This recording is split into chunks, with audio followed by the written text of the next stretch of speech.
अस्सलाम वालेकुम दोस्तों, अचो त अॼु तव्हांखे हिकिड़ी नई शइ ॾेखारियां जेका 100 साल खां बि पुराणी आहे। इनर सोल रैंड ट्रैक्टर। हे साईं स्टीम ऑयल इंजन।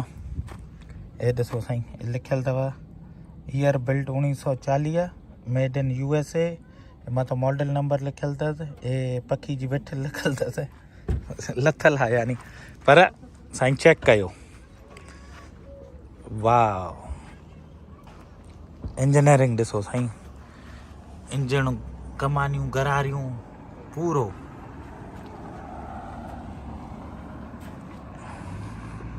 वाह साईं, हे हो त बीको न असां वटि यूज़ कंदा आहिनि ईअं, उई साईं ज़ोर जाम लॻो पियो हीअं गर स्टार्ट थी वञे। लोहा टायर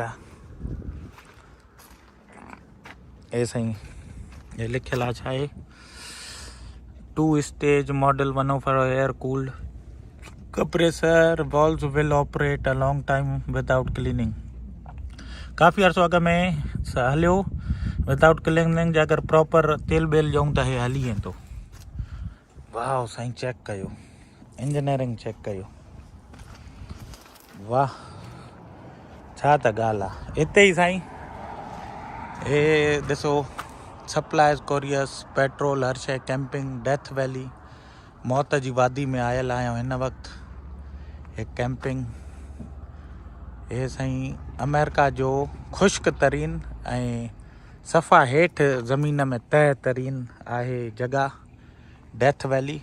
ऐं हे ॾिसो हर, अरे वाह, असां वटि तव्हां चवंदा हूंदा न असांजे अबनि ॾाॾनि वटि काॾों आया, अॻ में साईं हिननि ठाहिया, हितां आया। हे ॾिसो, हे टायरनि जूं साईं उहा कमानियूं, ऐं हे साम्हूं हर।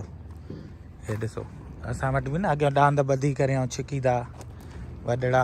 अरे वाह साईं, हे ॾिसो, उन्ही खां वरी थोरो जदीद तरीक़ो।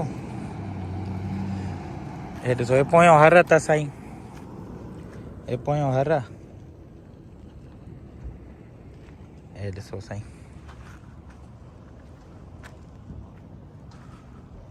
सीट ते हितां वेही करे ऐं उस्ताद छिकम छिके साईं। गियर ब्रेक आहिनि, गियर न आहिनि, ब्रेक आहिनि न, टायरनि ते आहिनि। वाह, छा त इंजीनियरिंग हुई साईं, छा त हिननि शयूं ठाहियूं आहिनि। बगियूं, टांगा, हर। हे ॾिसो बगियूं साईं, हिते जॾहिं सोन ॻोल्हींदा हुया या सवारनि जे लाइ हे बगियूं साईं, अंग्रेज़नि अॻ में 100 साल पुराणियूं आहिनि साईं। हे ॾिसो, हे वरी बीका साईं, हे हो आहिनि पुलियूं जेके हेठि खाई खां मथे रसी ते छिके अचनि, हे उहे अथव साईं जेके अॼुकल्ह असां वटि बोरिंग ते यूज़ थींदियूं आहिनि। केॾी न हिननि साईं तारीख़ बचाए रखी आहे, 100 साल पुराणो, 100 खां मथे, हो त पोणा 200 साल ते अची वियो आहे। त इहा हुई दोस्तो अॼु जो वीडियो। पसंदि अचेव त शेयर करे छॾिजो। था प्यारनि जो ख़्यालु रखिजो, सदाईं आबाद हुजो, ख़ुशि हुजो। अल्लाह हाफ़िज़।